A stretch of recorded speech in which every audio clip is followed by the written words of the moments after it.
Now, you know that tomorrow is the Poya day, so I decided to do this task. Let's see whether you can understand what I tell. Uh, Ambajatake. Ambajatake. Hmm?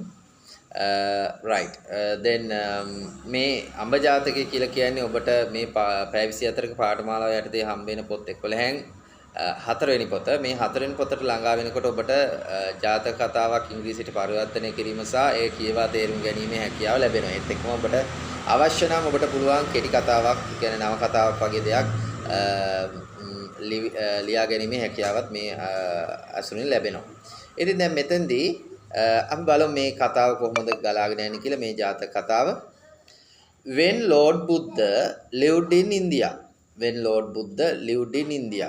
Here when means කාලේ. කාලේ. නේ?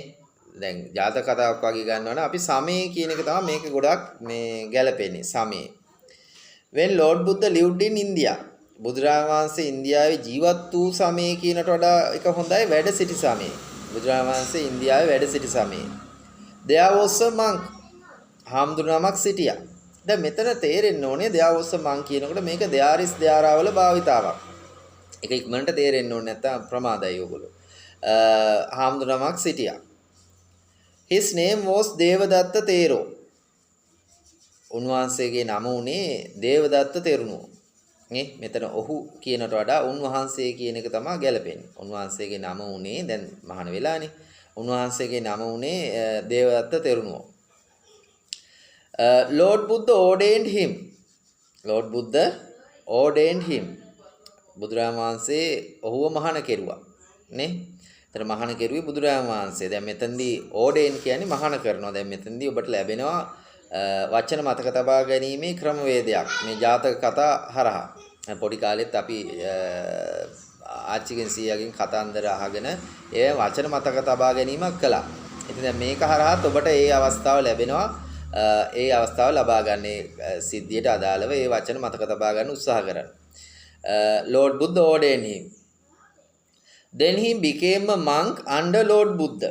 අනතුරු ඔහු හාමුදුරුවමක් බවට පත් වුණා බුදුරජාණන් වහන්සේ යටතේ. දැන් became කියන්නේ බවට පත් වුණා. දැන් become කියන්නේ බවට පත් වෙනවා. එතකොට අපි ඒක මතක තියාගන්න become කියලා අවස්ථා තුන. එතකොට ඒකෙදි became තමයි මෙතන ගැලපෙන්නේ. මේක අතීත කාල වාක්‍යයක් නිසා then අනතුරුව then කියන්නේ අනතුරුව කියන අදහස he became a monk. ඔහු හාමුදුරුවමක් බවට පත් වුණා. ඒක සරල වාක්‍යය. එතකොට under Lord Buddha it's a praise. ඒක praise එකක්.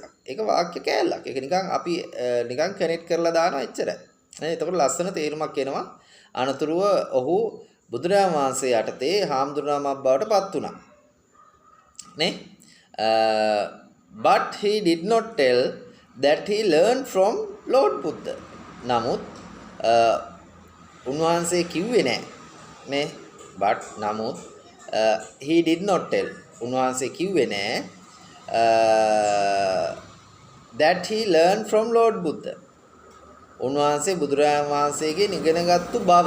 මෙතන මේ බව කියන එක එන්නේ මේ that කියන වචනේ.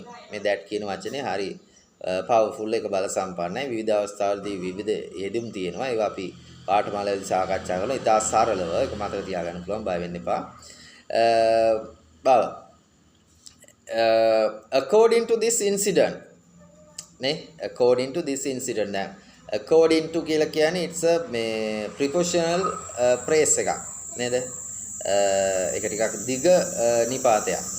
ඒතර ඒකෙදී අපි ලැබෙනවා අණුව කියන අදහස. according to this incident මේ සිදුවීමට අණුව ඒ සිද්ධියට අණුව. දැන් ඔය මොකක් හරි සිද්ධියක් අල්ලගෙනනේ අපි ගොඩක් වෙලාවට ওই ජාතක කතා කියනවා කියලා අහලා තියෙන්නේ.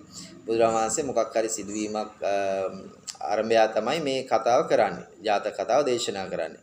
according to this incident මේ සිදුවීමට අනුව Lord Buddha delivered අඹ ජාතකය. බුදුරජාණන් වහන්සේ දේශනා කෙරුවා අඹ ජාතකය නේද? දේශනා කරනවා deliver නේද? එතකොට delivered Lord Buddha delivered අඹ ජාතකය. බුදුරජාණන් වහන්සේ අඹ ජාතකය දේශනා කෙරුවා.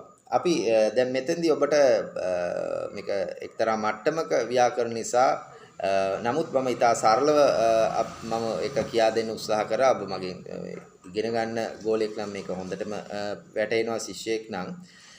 අනිත් අයටත් මම හිතනවා වැටෙන්නේ නැති කියලා. අපි දෙවෙනි කොටසින් හම්බෙමු මෙමෙ ජාතක කතාවේ ඊළඟ කොටසට අපි දෙවෙනි කොටසින් හම්බෙමු. හොඳයි.